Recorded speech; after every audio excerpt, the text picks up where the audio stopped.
Arne Slot looks like Guardiola, but data will decide if their times at their respective clubs will end up the same. Hi, I'm Wayne and welcome to Goals by the Numbers. Let's just get straight into it. So, both clubs currently are in bad spells of form, with Liverpool in particular without a win in five.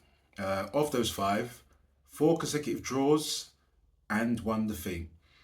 Manchester City, to contrast it, with a win against Wolves yesterday, three consecutive draws and a defeat, as we know, against Manchester United.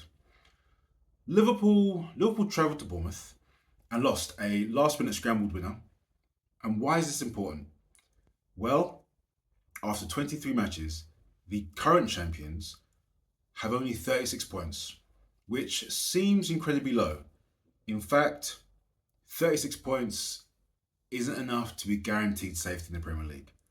I do not think they're going to be relegated, but it kind of discusses the point. So the match. In the first half, Bournemouth took the lead when a long ball from Senesi found Scott. Now, by a long ball, he just hit it long. It was straight. There was no whip, no curve, just a lofted ball, so to speak. The long ball found Scott, who was being pursued by Van Dijk, and they just seemed to be running almost as if maybe Van Dijk thought the ball was going to run out of play, which might explain why Van Dijk didn't make a challenge. However, he did play Scott inside initially, and Scott managed to get control of the ball at the last minute and cut it back.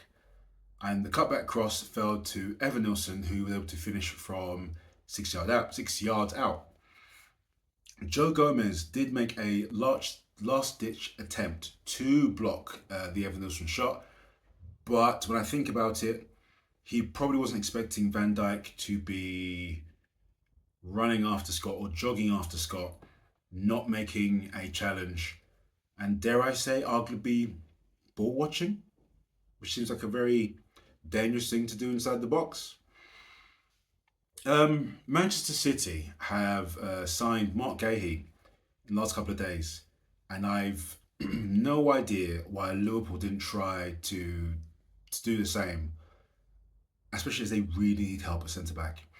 And they did actually agree a deal for Marc Guéhi at the end of the summer transfer window, but Palace pulled out at the last minute because the manager wasn't happy. So it's not like Liverpool didn't try once, it just didn't happen.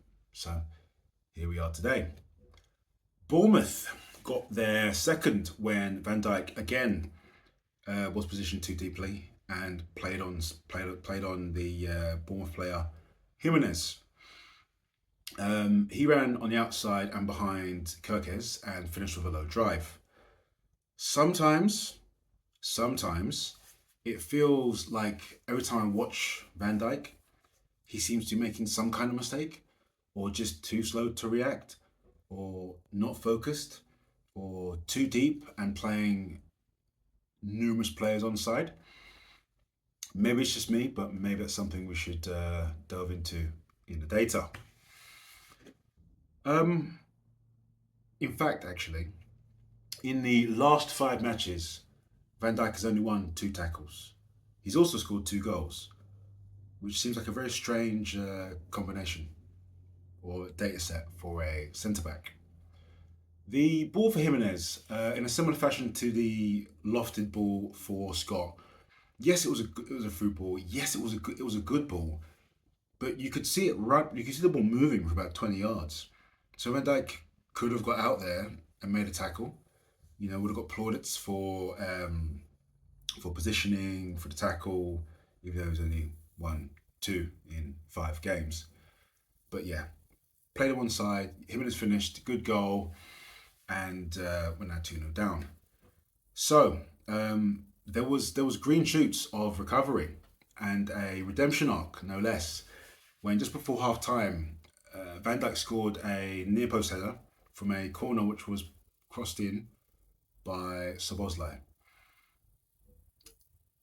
So yeah, he started to fix the problems he caused, and I guess another goal from him would have left him in a neutral place. The first half, the first half followed the usual pattern of Liverpool domination, and Liverpool actually had 61% in the first half. And this is where parallels between Slot and Guardiola can be drawn. Looking at this first graph, one thing becomes abundantly clear.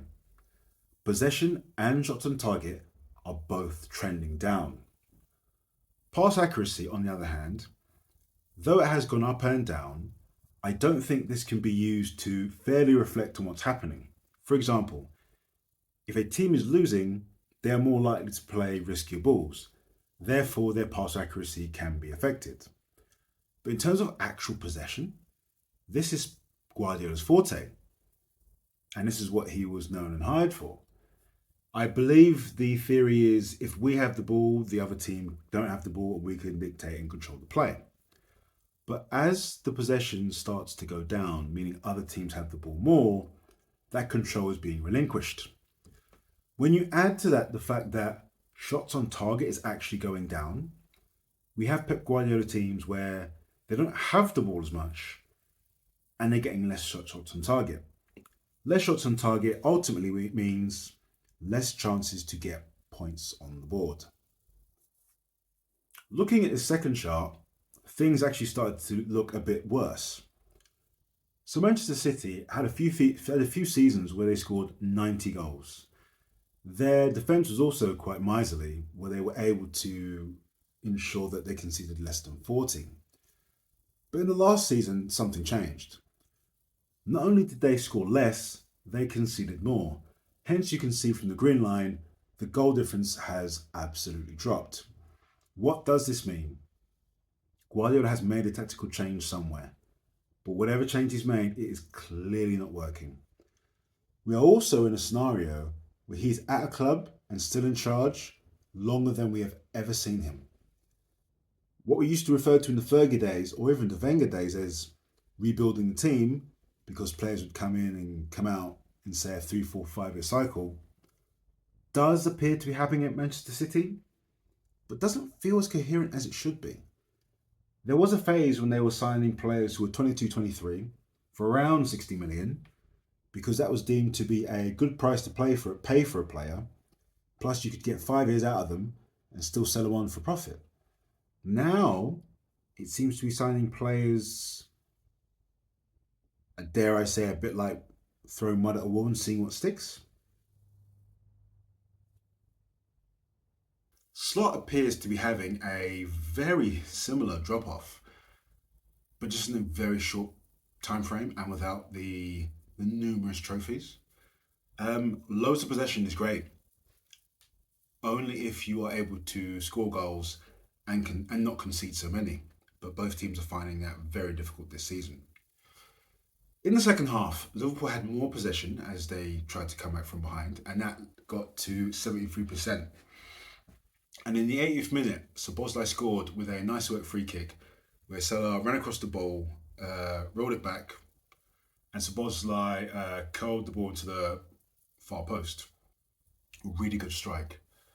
I think going forward, I know Liverpool have signed Wirtz, who hasn't been great, but Szoboszlai is going to be key if they want to do anything in the future, because the guy just seems to go about his business with a minimum of fuss. Very effective, very efficient. He's played a couple of positions now.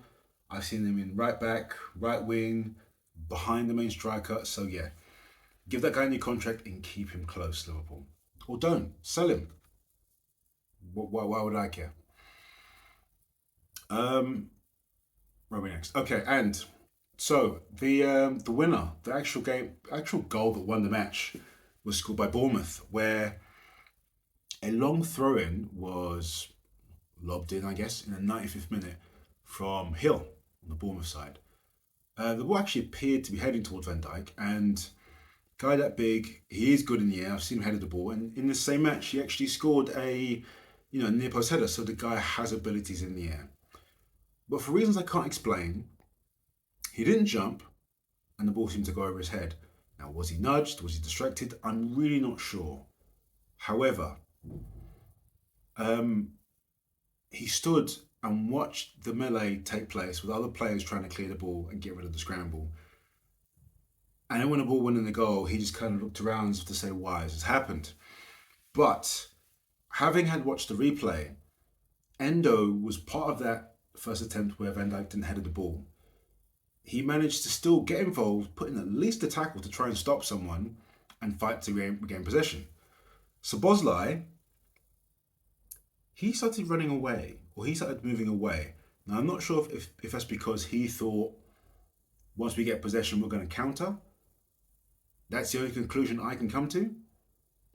But what is worse, watching something take place, the ball going in, or running away, anticipating something, and then seeing the ball go in?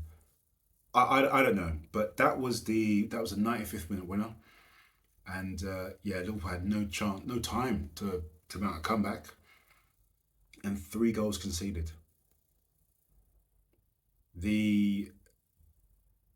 This won't be the worst Championship defence a team has put up,